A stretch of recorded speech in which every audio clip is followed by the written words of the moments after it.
नमस्कार दोस्तों, मैं पवन सुधार। हम रीजनिंग पढ़ रहे हैं। रीजनिंग में हमारा चैप्टर चल रहा है कैलेंडर। तो आपने जस्ट हमारे पीछे वाले वीडियो में देखा कि किसी भी वर्ष की किसी भी मंथ की डेट को वार दे रखा हो और कुछ सालों बाद आपसे वार पूछा हो उसी डेट को, उसी मंथ की सेम डेट को। ठीक है, तो हमने निकाला। हमने क्या किया, वही चीज़ सालों का अंतर निकाला प्लस उन साल के अंदर लीप वर्ष कितने थे ये हमने विषम दिन जोड़ के किया। ठीक है, अब जैसे देखें कल हमने क्वेश्चन किया, ये हमारा जो प्रोसेस होगा वह सेम डेट और सेम मंथ होने पर लगता है। जैसे एग्जांपल बताऊं मैं आपको कि 15 जनवरी 2001 को सोमवार है। अगर आपसे पूछे 15 जनवरी 2050 को वार पूछे आपसे, ठीक है, तो हमारा कल वाला वही प्रोसेस। इसको जैसे हमने करने के लिए क्या किया था कि हमने दोनों साल का गैप निकाला। जैसे 50 में से एक माइनस करो कितना आएगा, 49 ईयर। तो कुल मिला के बात यह है कि 49 डेज तो आगे जाएगा श्योर। प्लस इसके बाद ये था कि 49 में हम ये चेक करें कि लीप वर्ष कितने आए हैं। तो इसमें लीप वर्ष आपको पता चलेगा कि 11 लीप वर्ष आए हैं। तो ये टोटल आपके विषम दिन हो गए, यानी इतने दिन आगे जाएगा। जरा इसको आप जोड़ेंगे तो टोटल होगा ये 60।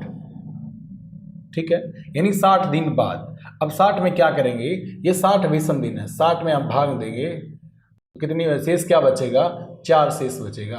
तो आपने क्या किया, 4 दिन बाद। तो सोमवार के 4 दिन बाद होता है शुक्रवार, तो आपका वार हुआ शुक्रवार। देखिए दोस्तों, हमारी इसमें एक लॉजिक लगा। ये लॉजिक कब लगा, जब यहाँ पे मंथ और सेम है, मंथ और डेट दोनों सेम दे रखी हो। अब आपके मन में सवाल आ रहा होगा कि अगर यहाँ पे मंथ और जो पूछा है वो अलग दे रखा हो। जैसे एग्जाम्पल 4, मैंने इसको, इस सवाल को ऐसे लिखा होता, 15 जनवरी 2001 को सोमवार है, तो बताएं 23 जुलाई 2050 को क्या वार होगा। अब दोस्तों इस सवाल में क्या होगा कि हम यहाँ पे जनवरी दे रखी है तो यहाँ पे जुलाई डायरेक्ट नहीं निकाल सकते। हमारा जो ऊपर ये लॉजिक लग रहा था, यह लॉजिक इसमें काम नहीं करेगा। ये लॉजिक बाकायदा काम करेगा, लेकिन यहाँ पे क्या होना चाहिए, डेट और मंथ दोनों सेम होने चाहिए। तो दोस्तों कभी ऐसा क्वेश्चन हो कि जिसमें डेट और मंथ अलग अलग दे रखे हो तो उसमें 2 स्टेप हो जाते हैं। जैसा हमने पहला स्टेप किया था कि 1 साल के अंदर किसी भी डेट को वार दे रखा हो, नेक्स्ट कुछ महीनों बाद निकालना हो, तो एक तो वो क्वेश्चन इंक्लूड होगा और एक हमारा सेम ऊपर वाला प्रोसेस इसमें होगा। तो जरा देखें कि अगर हमें यहां पर 15 जनवरी दे रखी है, 2001 है, क्या वार है यहाँ पर, सोमवार दे रखा है, तो हम यहां पर भी 15 जनवरी 2050 निकाल सकते हैं, ना कि हम 23 जुलाई पे डायरेक्ट जा सकते। अब देखें जरा, यहां से तो यहां हम ऊपर वाले पैटर्न से निकाल ही सकते हैं। फिर हमारा क्या निकल के आएगा, एक साल ऐसा होगा जैसे 15 जनवरी 2050 को वार दे रखा है, जो हमारा निकल के आएगा। फिर हमें निकालना क्या होगा, हमें 23 जुलाई 2050 को निकालना होगा। कहने का मतलब इस सवाल के अंदर दोनों स्टेप इंक्लूड हो जाते हैं। एक पहले वाला स्टेप जो हमने किया था 1 साल वाला, अब ये देखो जरा 2050 दे रखा है, ये तो हम कर ही चुके हैं। इसको आप कैसे भी कर सकते हो, अगर आप विषम दिन जोड़ के करना चाहो तो विषम दिन से कर सकते हो, अगर आप जैसे हमने टेबल से किया था तो टेबल से भी कर सकते हो आप, लेकिन आप यहाँ से सीधा नहीं जा सकते। अब जैसे देखें स्टेप का क्या है कि 15 जनवरी 2001 को सोमवार है, तो यहाँ हमें वार निकालना है। तो वही बात, इसमें अंतर कितना है, 49 ईयर्स का अंतर है। तो 49 दिन आगे तो छोर है, जाएगा। प्लस इन 49 में अगर आप 4 का भाग दो, यानी लीप वर्ष पता करो, तो आपके लीप वर्ष आते हैं 11। टोटल दिन हुए 60 में वही बात, 7 दिन का भाग दिया, शेष बचा आपका 4। अब 4 दिन आगे, यहां पर क्या वार आया, अपना शुक्रवार आया। ठीक है, अब हमें पता चला कि 15 जनवरी 2050 को क्या वार है, शुक्रवार आ रहा है। हमें निकालना कब है, 23 जुलाई को निकालना है। अब हमारा एक नया सवाल आ गया है, समझे होंगे आप शायद कि एक साल हमारा एक साल वाला प्रोसेस यहाँ पे करना पड़ेगा। यहाँ पे मंथ और जो आपकी डेट थी अलग अलग दे रखी थी, तो पहले तो हमने सेम डेट को निकाला। अब हम इस स्टेप को करेंगे। हम इसको कैसे करेंगे, वही बात जैसे आपने सीखा कि विषम दिन जोड़ने के लिए क्या करते हैं, जनवरी, फरवरी, मार्च, अप्रैल, मई, जून, जुलाई। जैसे आपको यहाँ पे जनवरी से लेकर जुलाई तक के सारे महीने दे रखे हैं, तो क्या करेंगे, जनवरी के अंदर टोटल दिन होते हैं 31। अगर 31 में से 15 माइनस करूँ कितना बचेगा, 16 बचेगा। तो यहाँ पर 16 लिखने के बजाय मैं क्या लिख दूँ, 7 दूनी 14, 2 विषम दिन बचते हैं तो 2 विषम दिन लिख देंगे। फरवरी 2050 है, ये एक सामान्य वर्ष है, तो इसमें क्या लिखोगे, 0 आ जाएगा, क्योंकि फरवरी 28 दिन की होती है। 28 लिखने के बजाय मैं 28 में 7 का भाग दूँ तो 0 विषम दिन बचता है, तो 0 लिख दें। ये चीज़ मैं आपको पहले बता चुका हूँ कि मार्च में 3 होगा, अप्रैल में 2, मई में 3, जून में 2। अब जुलाई में दिन दे रखे हैं 23। 23 लिखने के बजाय मैं क्या करूँगा, 23/7, यानी 2 शेष बचेगा, तो 2 लिखेंगे यहाँ पे। दोस्तों ये सारे विषम दिन हैं, ठीक है ना। तो अब इनको सबको जोड़ लें, आप सबको जोड़ लेंगे। हमारा जोड़ आया 2 3 5, 5 2 7, 7 3 10, 10 और 4 14, यानी हमारे विषम दिन आ रहे हैं टोटल 14। 14/7 करोगे तो भाग पूरा जा रहा है, शेष बच रहा है आपका 0। तो इस दिन शुक्रवार था, तो यहाँ भी क्या वार होगा, शुक्रवार होगा।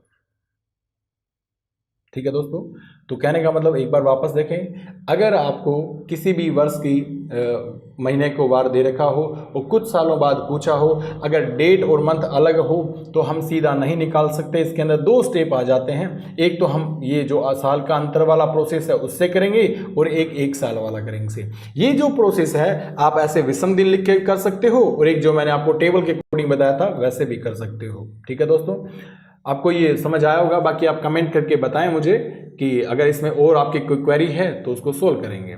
इसके अलावा दोस्तों आगे क्वेश्चन आता है, जैसे कि अगर मान के चलें, मैंने कहा यदि किसी महीने की 1 तारीख को सोमवार हो तो बताएं महीने के अंतिम दिन कौन कौन से होते हैं। ये एक अलग टाइप का सवाल है। यदि किसी महीने की 1 तारीख को सोमवार है तो बताएं महीने के अंतिम दिन कौन कौन से हो सकते हैं। तो देखिए दोस्तों,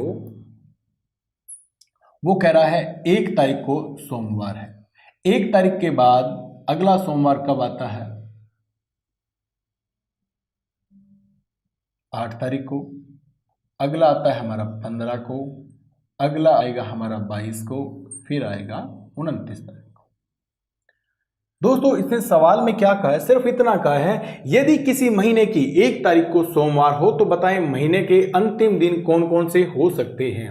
अब आपको ये तो नहीं बताया गया महीना 28 दिन का है, 29 का, 30 का या 31 का है। इसने सिर्फ ये कहा है 1 तारीख को सोमवार है।